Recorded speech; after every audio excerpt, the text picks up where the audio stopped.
Hello guys and welcome back to another episode of our EAFC 25 RTG career mode. We're back today after the beginning of season 6 in the previous episode, which saw us bring in 4 new signings. McTominay and Buchanan signed on frees, and then we spent pretty big on Wilfred Singo and Ryan Gravenberch. And we're also going to kick off today's episode with a new signing as well. We obviously lost Manuel Akanji heading to Manchester City in the previous episode, and I'd like to bring in a new experienced defender, a similar player to Manuel Akanji. I've got a few names on the shortlist. Jonathan Tah is actually much higher rated than I thought he was going to be. So I'm probably looking at John Stones, Jose Maria Jimenez and Andreas Christensen. And I think the one that I'm going to go for is the former Chelsea man, Andreas Christensen. He's the youngest of the three and the highest rated, but we can probably get him for close to that market valuation. He's not the quickest, the acceleration's not great, the sprint speed pretty average, but he's a very good defender. He's versatile as well, and he's really well known for his passing out from the back. He's obviously got lots of experience playing in Europe with Chelsea and Barcelona, and now moving on to Leipzig in this save. So to replace Manuel Akanji, I'm going to go for the Danish defender. Yeah, I'm pretty happy with that signing to kick off the episode. He is declining pretty rapidly, Andreas Christensen, but he can play in midfield as well, where he might get some football for us. And playing Champions League football, I wanted somebody that had played in the competition before, and Andreas Christensen definitely fits that bill, having won it with Chelsea all those years ago. But anyway, we'll jump into our second game of the season, first one of the episode, and it's a North London double after we drew 0-0 with Arsenal on match day 1. We now travel to the Tottenham Hotspur Stadium, where we had an absolute thriller of a game last year. In fact, both league games against Spurs were thrillers. We won by 3-2 in North London with the last kick of the game, and then a crazy game at the Britannia towards the end of the season saw us win by 4-2. In both games, Oscarson got a hat-trick. In fact, I think he got all 4 in the return game at the Britannia, and I'm hoping he will get off the mark again here today and will lead us to victory. Come on, the Potters. Singo forward to Elanga, and look at Bay on the move. Lovely footwork. Oscarson's onside. He just loves scoring against Tottenham, and right on cue, Oscarson off the mark in the Premier League. What was I just saying? And I think in our last, well, two meetings plus this game, that is 8 goals for the Iceman against today's opponents. He just loves scoring against Spurs. Now Rigby, the defender who I'm quite a big fan of, as Gravenberch will bring this forward and is fouled. And that's quite a naughty tackle by Højbjerg, wearing the armband. I think it will just be a yellow for him, but he was pretty late. And no, it's not a yellow, it's a red. Second game in a row where we face Spurs where they've had a red card, and honestly, it's a bit like Spurs in real life. He is pretty high, but he doesn't catch him really. It's a bit like watching Spurs in real life, where it is just absolute chaos, and ball is ridiculous. As Danilo swings that in, Sainz looks to head on, and Spurs clear. But we should go on and pick up all 3 points from here. A nice football by Spurs. Bassi beaten by Solanke. Solanke, sorry, denied by Bilal. But that's what I mean about Bassi, man. He can't be getting caught out there. It's too simple for Solanke to get away. Well, this game hasn't been quite as frantic as I thought it would be after the red card in the 30th minute, but a second goal would be huge. As Oscarson, is he onside? Yes, he is. And he just loves playing Tottenham, man. He could be on for a 3rd consecutive hat-trick against today's opponents.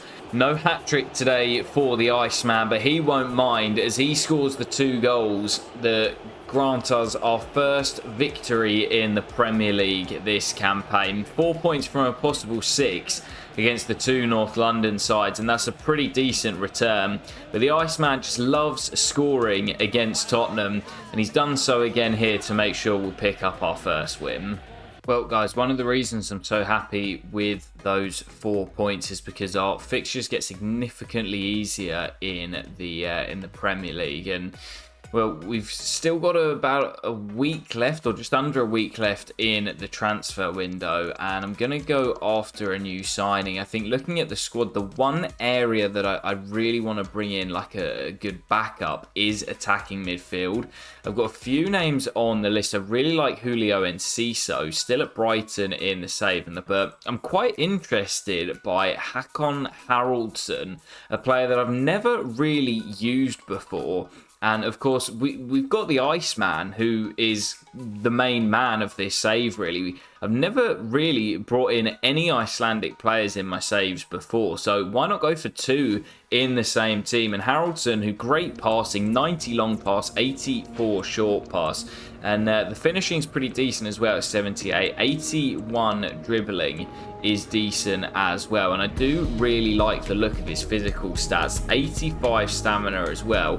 And as a squad player, I don't really need someone like Carvalho or Enciso, who are probably good enough to be starters. But I think coming off the bench, playing in those midweek fixtures when we need to give the skipper a rest, and being able to pick him up close to that market valuation, I think Haraldsson is going to be a really good pickup. Let's see how much it's going to cost to bring him in. Yeah, for just 32.5 million, I really like that signing. He looks really solid across the board and got great stats in all the right places. 82 long shots as well. Really like the look of that. And he's a great young player in real life. Maybe not quite as good as the Iceman at the moment, but maybe we could call this man the Water Wizard. He's not quite made it to ice status yet, but yeah, I really like the look of his stats, and I think he gives great competition to the likes of Bay and Sainz, as he can play off that left-hand side as well. So really happy with that signing. And as we head into transfer deadline day, we've still got around, how much is it? About 55 million left in the budget. But honestly, I'm not sure what we're going to do with it. So let's just see how deadline day plays out.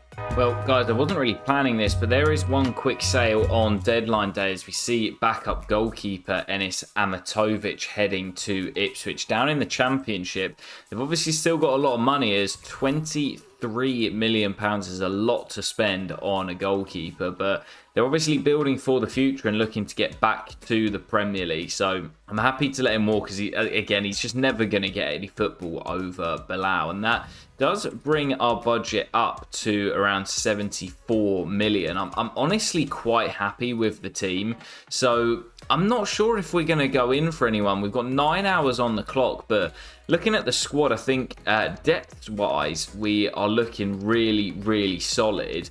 The only position I would maybe look to bring someone in is at LCB, but we've got so many defenders, we'd probably have to sell Bassi if we were considering bringing someone in. So I'm going to have a look who I've got on the transfer list, but honestly, I'm not sure we're going to bring anyone in on deadline day. Well, with that sale of Amatovic, I'm just wondering if this deal here is going to become available. Castello Lucaba is the man that I'm looking at. He looks absolutely fantastic. Physically, he is an absolute beast. He's got great mentals and technical stats as well, with that really high stand tackle, slide tackle, and the passing ability as well. I think he would be a perfect partner for Wilfried Singo. It's a bit of a risk to change both of our central defenders in the same window, but I don't get the confidence from Bassi anymore. And even in that game against Spurs, he got beaten way too easily on a few occasions. So with the money for Amatovic coming in, if we can get this deal across the line, I will then look to try and sell Bassi in the final few hours of deadline day. But it all depends on whether we can get this across the line. Let's see if we've got enough money. Well, what a signing that is for Stoke City. Castello Lucaba joins the club, and he is perfect to play next to the other new defender, Wilfried Singo. Left-footed, 87 overall, and just 26 years of age. A club record signing for £70 million. And that does mean it's very likely that Calvin Bassi will now depart the club. I was unsure on his future But with the kind of impromptu sale of Amatovic, that just about gave us enough money to bring in Lukeba. So now with a few hours left on the clock, it does look likely that Calvin Bassey will depart the club. Well, here is a bid for Calvin Bassey, and it comes from a Premier League rival in Newcastle. But I'm not against that sale, you know. He's 29 years of age now, but Newcastle looking to get themselves back into Europe, and this is exactly the kind of signing that they would need. 22.5 million, 1 million over the market valuation, and he was a great signing for us when we came back up to the Premier League and even in the Conference League last year. But if we want to be competing right at the top 4 championships, we need world-class defenders, and we were not good enough at the back last season. And there is that deal going through. Well, Calvin Bassey took his time. There's just 2 hours left on the clock, but he does decide to join Newcastle United. They've actually not done too great in this save. They've been out of Europe pretty consistently over the last 2 or 3 years, but they'll be hoping to get back into the running this campaign. Yeah, that looks like it will do it for transfer deadline day. I tell you what, we'll skip through to the final hour where there's been some pretty big deals. You can see there, João Neves, blockbuster move to Atletico Madrid for nearly £200 million. Frankie de Jong has left Liverpool, which leaves them even weaker, to join Real Madrid for 72 million. And Lukeba, the third biggest deal of deadline day, as he joins Stoke City for £70 million.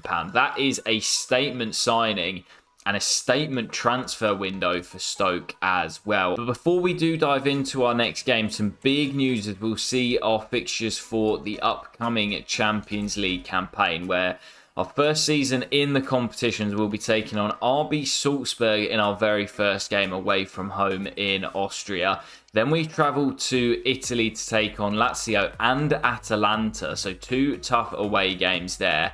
Bayer Leverkusen away in November, and then returning back home to face PSV in our first home game in the competition. We'll then face Copenhagen in December, and to close out the league phase in January, it will be Atletico Madrid and Lille at home. So I'm actually feeling pretty confident that if we can't get through the top 8, we'll definitely finish in a playoff place. But looking at those fixtures, I think the squad is good enough to finish in a top 8 place this season. So some tough games, but I'm feeling pretty confident, and we should see our first clash in the Champions League later on in today's episode. But jumping into our next game, let's get some games flowing now as we take on Burnley at home. A great chance, as I say, to really extend our fantastic start to the season against the newly promoted Clarets.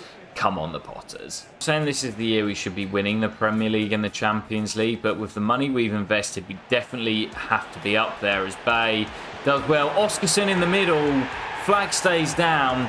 Third goal of the campaign for the Iceman. We've spent a lot of money in the transfer window. We've now got to at least be competing for the Premier League, those domestic cups, and I want to go far in the Champions League as well. Again, I'm not saying that we should be winning all 4 competitions. I'd like to get maybe 1 or 2 on the board, but yeah, we've got to be up there at the top of the Premier League this season. Harry Clark, former Stoke City man, quite a few years ago now in the save, but he did spend some time here, as Boz does really well. And Gravenberch finds Singo, and then Langer out wide, just about gets it off to Max Aarons. There's the skipper Bay. Lovely counter-attack. This should be 2, and Oscarson does not miss those. Well, he reached 42 last season. I don't think he's going to reach 40 again, but honestly, the start he's had to the campaign, that is now his 4th goal in, well, less than the opening 3 games. Lovely goal on the break, and that should be the points wrapped up from here. These are the games we have to make sure we win comfortably. Couple of changes for us. Desperate to see out the clean sheet today, as Aarons does well. Now Fink can bring it clear. Great chance on the break as Elanga beats his man. I see you, Oscarson, on for the hat-trick. Not going to miss that. Bosch, 3-0. Lovely goal on the break. And whilst I'm desperate to see out the clean sheet, I'm also desperate to see Oskarsson scoring more goals. Lovely little move on the break. It is another Premier League hat-trick for the Iceman.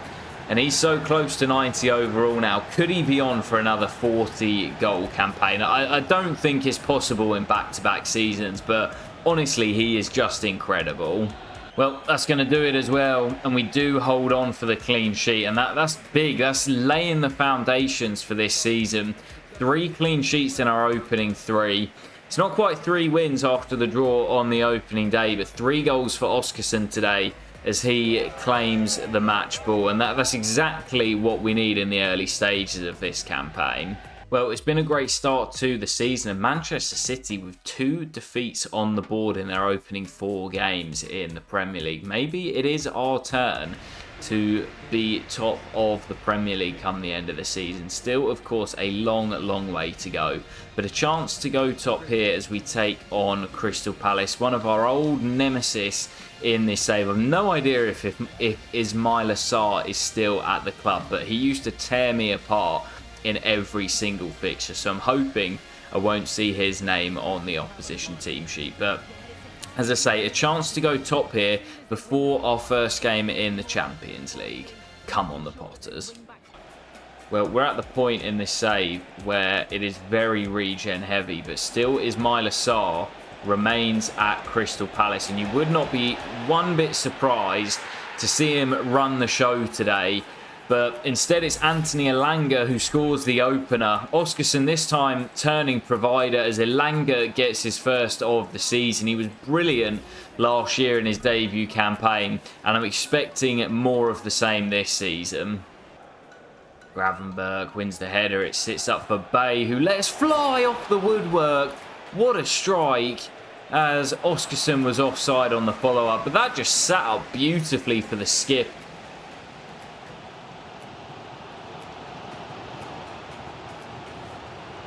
Oh, brilliant centre-forward play by Edouard. Coman races through, pegs it back, nobody there. Oh, Aarons can't get there. Oh my good. It just would be him, wouldn't it? It just would be him. What a strike by Ismaila Sarr. Also, I'm recording this on Cup semi-final day. What a performance from him at Wembley against Villa, but that is outrageous. First goal we've conceded in the Premier League this season. Not surprised it's him, and not surprised it's a screamer. I cannot stop this man. We'll peg back as we head into the break. We're nearly 2 goals up with that strike from the skipper coming off the woodwork. I think Oskarsson's onside there.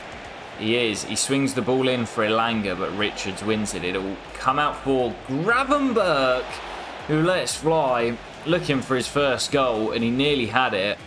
Elanga picks up the loose ball. Come on. Got to make sure we get the win today. It's Diamande to Elanga through the gap for Max Aarons. Cuts in onto that left peg. Wants the goal, but instead finds Bay. What a save. And is this just going to be one of those games where it doesn't quite work out for us? We've been on top. We've had the chances. Keeper's made a couple of brilliant saves. And of course, Ismaila Sarr has had his say as well. As now Edouard finds Coman. Come on, let's not find ourselves behind. Edouard should have put Palace in front. Cracking game, this. Well, unfortunately, that's going to do it. And it's our bogey team who strike again. Only 2 wins in our opening 4. Doesn't look quite as bright and peachy as it was looking before today. But Ismaila Sarr, my arch nemesis of this save, pegged us back in the first half, and we couldn't find a way through in the second, as we will have to settle for a point. Just 2 wins in our opening 4, and yeah, not the start we were looking for after Man City's sluggish start. But we'll jump straight into our next game, as we will take on Salzburg away from home in the Champions League. Our first game in the competition. There will be some changes for this, as it comes just a few days after our trip to Selhurst Park. But I'm hoping that we're going to get a win in our first game in the competition. Come on, the Potters. Oh, that's nicely worked. Salzburg coming forward. Ball into the middle. And a little bit of European experience on display from Salzburg. They've been here before. Stoke City have not. Our first year and our first game in the competition. Away from home, tricky atmosphere. And Salzburg strike first. Brilliant goal. Haraldsson forward for Oskarsson. Straight from kickoff this. Oskarsson goes around his man. And Oskarsson bends home the equaliser. And the Ice Boys link up. Haraldsson to Oskarsson. He gets his first in the Champions League. And straight from kickoff, we are back on level terms. Wonderful goal. Christensen forward to Million. One of the OGs still here, of course. You absolutely love to see that. And here goes Million. Million steps away. Million puts it wide. What a big chance. Gravenberch forward to Haraldsson. And there's Bay. And Million offloads to Oskarsson. He's in again. And Oskarsson, he is just so deadly in front of goal. Right on the stroke of half-time. From a goal down, Stoke City lead by 2-1. Salzburg not out of this game yet. Nice football. Foster. Oh, what a brilliant goal. And what an introduction for the sub as well. 2 apiece here in Austria. Well, the fence has gone out the window today. And there have been some changes in that back line, understandably. As Fink, the sub, does brilliantly. And Bay. Oskarsson! We've done it again. Straight from kickoff. The Iceman has another hat-trick. He is just incredible, man. I cannot believe how good he has been in this save. But I think that is going to do it as the corner swung in. It's headed up in the air. Asensio will let fly again. Strange save by the keeper. But he does grab the rebound, and that is going to do it. A win on match day 1 of the Champions League, but it was hard fought in the end, and we had to come from behind to turn it around. But a big win, as I say, our first Champions League clash, and it is a hat-trick from our star man, the Iceman, who gets us 3 points on match day 1. Well, great to get a win in match day 1 of the Champions League, and we do sit inside the top 8 as it stands. Of course, a long way to go, but we'll close out the episode with this one here as we take on Brighton at home at the Britannia. It's been a bit of a mixed start for us so far, yet to taste defeat, but just 2 wins in our opening 4. But we do have a chance here to jump up to second in the table with a victory. But it's Chelsea who have started the best with 4 wins and a draw from their opening 5. Still looking to get back on track here after that draw at Selhurst Park. Come on, the Potters. Bruder. Ah, too easy. Skipped away and watch that ball through. Watch that ball back to Gruder. Lovely football. Thuram denied. Scored a hat-trick against me in the FA Cup clash on the South Coast last year. And he is a bit of a nemesis of mine. Not quite as much as Ismail Assar. But here we come on the break with Oskarsson, who fires over the top. You don't see him miss the target from there very often. Kaver to Singo. Diamonde around the corner to Elanga. Nice build-up. Switched out to Sainz on the left. Fancies himself against Teze. Now it's Oskarsson and Elanga back to the Iceman. He's not going to miss that. He is so goddamn deadly, man. Is he on for another 40-goal season? Maybe not in the Premier League, but in all competitions, I reckon he can do it. Labour looks to get around Diamonde. Early cross swung in. Oh, what a save, Bilal, as Aaron's failed to get there. That's a big stop and a strange throw out by Bilal. Not what I was hoping for, but a big save as Thuram races away. It's going to be 1 apiece. And Marcus Thuram, like Ismail Assar, just always finds a way through against me. We've been really good defensively today, but it comes from a terrible throw out by Bilal. Mainly my fault, but Brighton back on level terms. Got to be now, lads. There's Million. Comes infield. Good run by Million. And then runs into trouble. Sainz recovers the ball. Gravenberch does enough. Sainz again. Bit scrappy, but I won't mind that if it leads to a goal. Elanga Elanga to Oskarsson. And Million to win it. I thought the flag might go up to deny Oskarsson, but Million, one of the OGs, will secure the win in the final moments of the game. And what a way to close out the episode. Thought we were going to be pegged back and would have to settle for the point, but a lovely goal on the break, and that will win it for Stoke. And that will do it for today's episode as well, guys. A walk-off winner from Million. And it's been a pretty crazy episode. We closed out the summer transfer window with some big signings. Lukeba coming in on deadline day. And I'm really looking forward to this upcoming season. Our first in the Champions League. I think this squad is good enough to compete on all four fronts. And I'm desperate to get my hands on at least one trophy this season. And to challenge at the top of the Premier League. Still lots of work to be done. And of course a long way to go. But that is a huge victory even so early on in the season. I'll catch you for the next episode very soon, guys, where we will head into part 1 of Sloggy season and we'll have lots of fixtures to come. Take care, guys, and peace.